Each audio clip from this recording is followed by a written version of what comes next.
Nak join? Awak ni mengarut betul lah. Tak payahlah nak join. Apa nak tunjuk badan macam ni? Tak payah.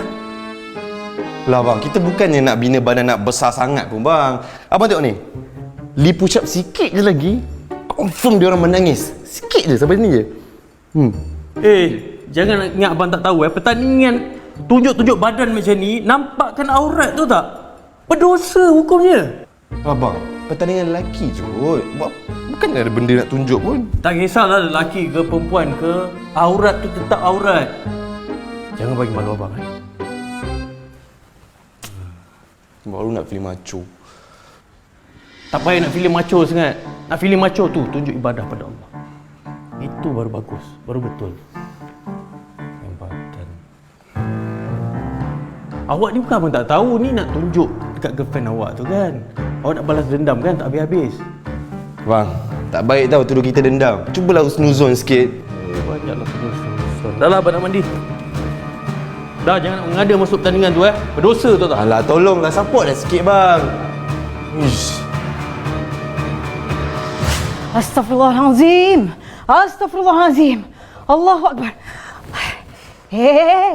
Kau memang sengaja kan? Kau teroja daripada kuda sampai kau dekat dengan dia kan? Tengah menahan sabar. Sabar? Takkanlah awak tu terkejut gila kau kuda tu tiba-tiba laju. Alah, takkanlah kau memang sengaja terkejut kuda supaya kau boleh dapat perhatian dia. Wallahi tak nak pandang dia pun tak berani.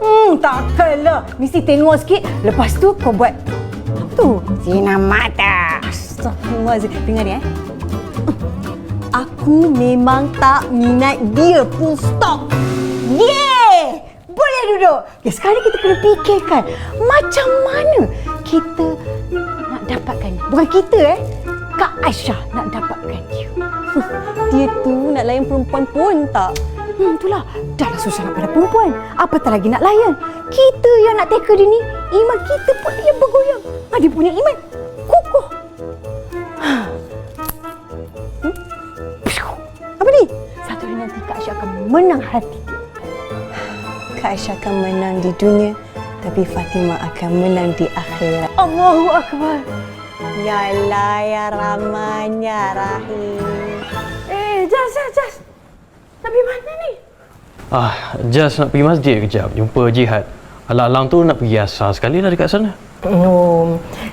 Malam ni tak payahlah solat kat masjid. Solat kat rumah aja. Astaghfirullahalazim, Umi bukan kata jangan solat.